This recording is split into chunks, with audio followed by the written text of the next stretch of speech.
Muito obrigada, João, pela prece, que ela possa envolver-nos e envolver-me também neste trabalho como mensageira da palavra, e que ela nos possa tocar o coração para que possamos atalhar os caminhos que vamos fazendo no mesmo sentido, que é aquilo que nos une. Hoje, ainda sobre o Evangelho segundo o Espiritismo, do capítulo 5, se fosse um homem, uma tradução mais atual, se fosse uma pessoa de bem, teria morrido. Ora, este é um ditado popular que todas nós e todas e todos nós conhecemos, mas que numa mensagem de Fénelon, discípulo de Paulo de Tarso e um dos colaboradores de Allan Kardec na codificação da doutrina espírita, nos ensinam de que se trata de um ditado muito equivocado e que não é mais do que o reflexo da nossa ainda pouca compreensão das leis divinas, aquelas que governam o mundo. A mensagem de Fénelon, então um colaborador de Allan Kardec na codificação da doutrina espírita, é uma mensagem relativamente curta, de apenas 3 parágrafos, mas que nos explica porque é que este ditado tão usado por nós, se fosse uma pessoa boa, não teria morrido, porque é que este ditado é então tão incipiente naquilo que é a compreensão do projeto da nossa vida na Terra e do nosso caminho espiritual de uma forma mais abrangente.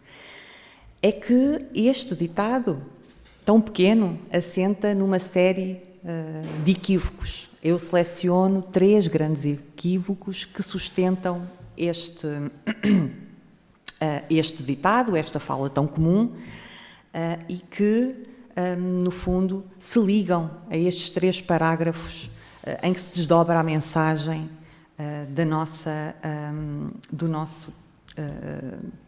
das instruções dos Espíritos que nos traz Fénelon.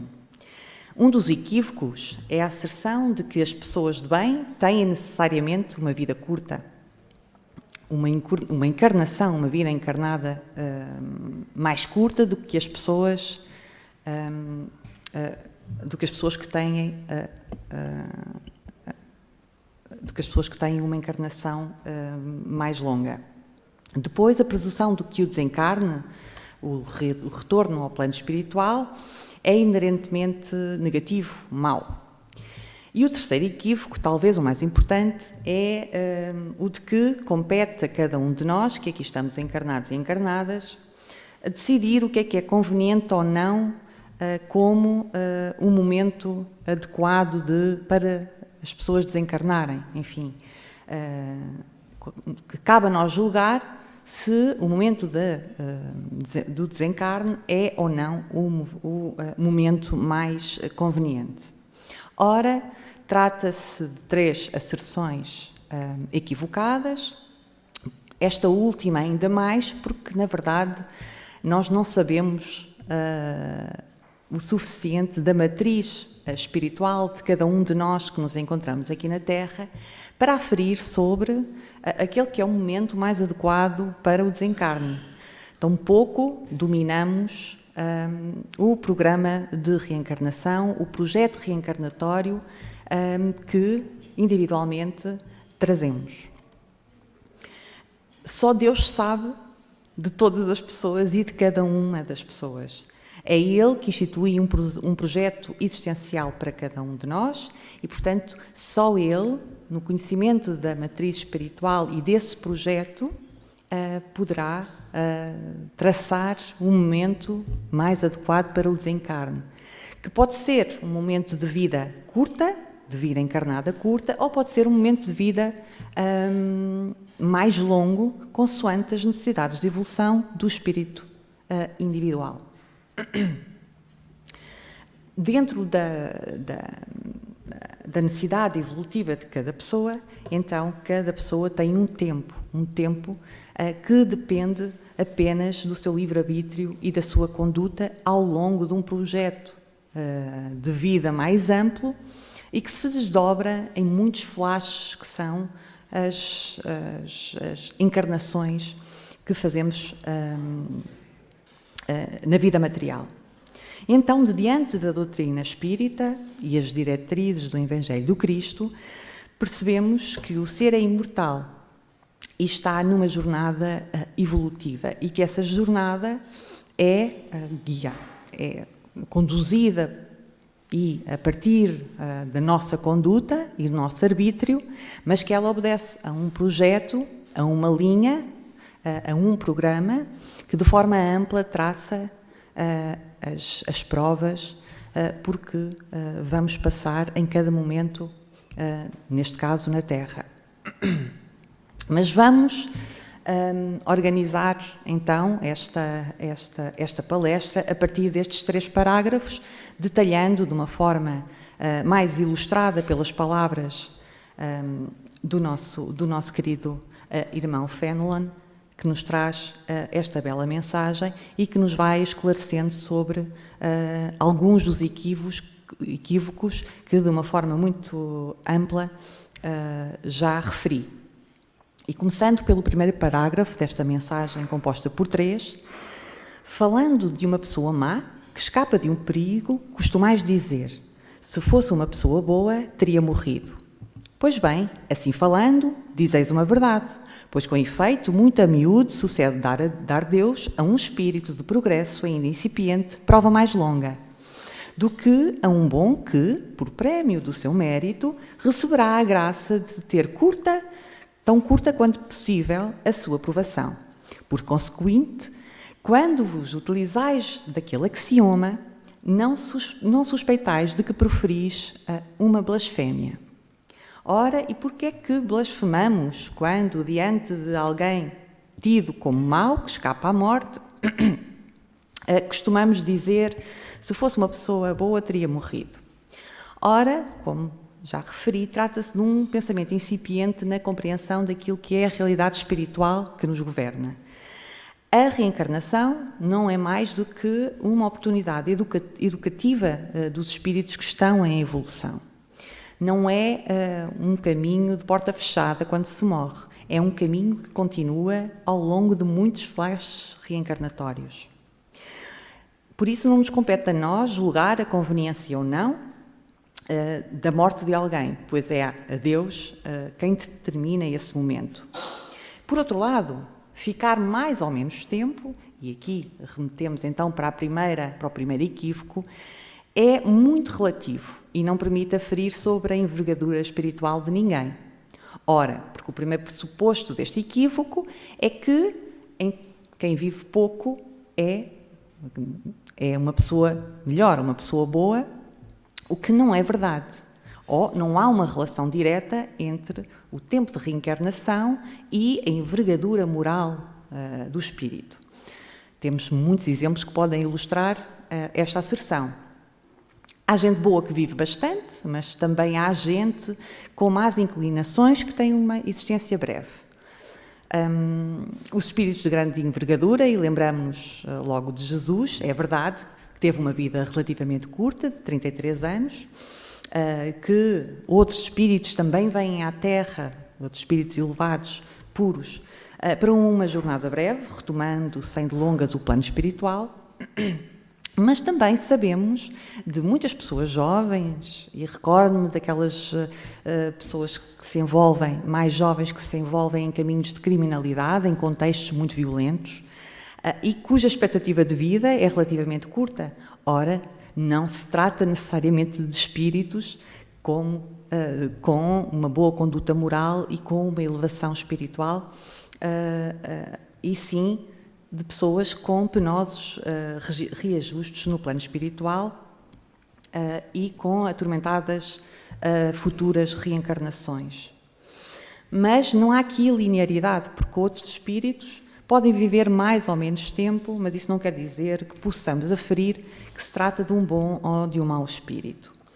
Por outro lado, ainda a propósito deste primeiro parágrafo da mensagem do Evangelho e desta primeira asserção errada que temos de que um espírito bom, à partida, tem uma existência curta, mas caberá a nós, ou temos nós o conhecimento para classificar as pessoas como boas ou más?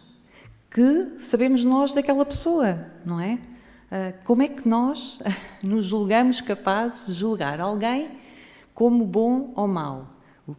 Que conhecimento temos da matriz intrínseca daquela pessoa? Não temos, como disse no início, a leitura da matriz espiritual. E, portanto, qualquer julgamento que façamos será sempre um julgamento superficial, com base nas impressões que colhemos, das interações com aquela pessoa ou daquilo, e por vezes só da imagem que temos dela, pensando em pessoas famosas que desencarnam precocemente ou que têm uma existência muito curta e que nós nos apressamos a dizer: era tão boa pessoa, mas sabemos nós dela? E até poderia ser, mas poderia não ser.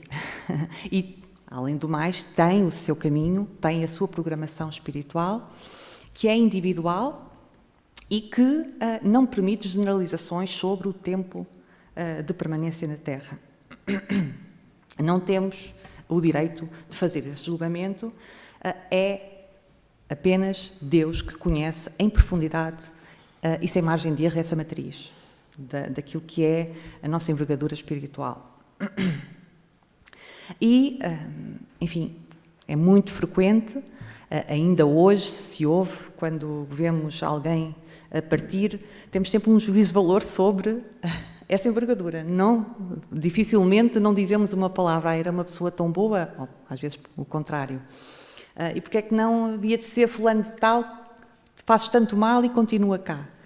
Pois, mas se calhar, para esse fulano de tal que tem uma má conduta, a permanência na Terra, a permanência no estado material, é aquela que serve o seu propósito de evolução. E para aquela pessoa que eventualmente até poderá ter tido uma boa conduta durante esta encarnação, provavelmente libertar-se dos elos carnais é aquilo que lhe permite ter uma vida e uma existência mais plena. Porque para o espírito imaterial, o desprendimento do corpo é sempre o melhor estado. Não nos é lícito, em todo o caso, desejar a morte de alguém, tentando colocar o ónus da necessidade de morte ou de substituição do desencarne de alguém por outra pessoa. É algo que ainda espelha muito a nossa pequenez espiritual. E depois existe em nós uma tendência de desenhar o mundo a partir do nosso juízo moral e daquilo que nós achamos que é justo. E tudo organizar de acordo com a nossa imagem de justiça, que é uma imagem superficial daquilo que os nossos sentidos conseguem percepcionar e que é muito limitado perante toda aquela que é as razões, a justificação da nossa existência. Passando ao segundo parágrafo do 3 da mensagem do Evangelho: se morre uma pessoa de bem, cujo vizinho é má pessoa, logo observais. Antes fosse este, enunciais uma enormidade, porquanto aquele que parte conclui a sua tarefa, e o que fica talvez não haja principiado a sua. Porque então haveríeis de querer que ao mal faltasse tempo para terminá-la e que o outro permanecesse preso à gleba terrestre. Que diríeis se um prisioneiro que cumpriu a sentença contra ele pronunciada fosse conservado no cárcere, ao mesmo tempo que restituíssem à liberdade um que a esta não tivesse direito? Ficai sabendo que a verdadeira liberdade para o espírito consiste no rompimento dos laços que o prendem ao corpo e que, enquanto vos achardes na terra, estareis em cativeiro. Isto liga-se um bocadinho àquilo que tinha falado anteriormente, e com a segunda asserção de que comecei a falar, que é de que a morte do corpo físico é algo inerentemente mau, terrível. Mas nós não sabemos ou não temos consciência plena de que a morte é uma libertação. A morte não é o fim. A morte não nos corta laços com os afetos, porque temos uma família espiritual também. E a família a que nos ligamos aqui, pelos laços do afeto e do amor, não nos vai deixar e mais tarde iremos reencontrá-la no plano espiritual, se tivermos e quando tivermos esse merecimento, e se esses laços forem verdadeiros. Presos estamos nós ao corpo físico, presos à materialidade na Terra. Nesse sentido, e apenas nesse sentido, é que Phelan nos falava que estamos em cativeiro, porque estamos em provas que, enquanto encarnados, são ainda, e num planeta de provas e expiações, são ainda provas difíceis, densas, e que constituem para nós um peso de que nos libertamos quando nos libertamos da orla terrestre. Para quem mergulha no corpo físico, as amarras que vamos sentindo é, de facto, uma libertação, deixar o corpo físico, porque não se fica limitado à materialidade. Mas este corpo físico e esta materialidade são essenciais para que possamos progredir, porque é nesta matéria mais densa e na articulação e no convívio e nas provas a que uns aos outros nos vamos sujeitando, que fazemos o caminho em direção ao bem, que é um caminho individual, que é um caminho traçado por cada um de nós, mas que tem o mesmo sentido e o mesmo fim para todos. Demora o tempo que demorar, a evolução suprema, os espíritos puros é a nossa meta, ser espíritos puros.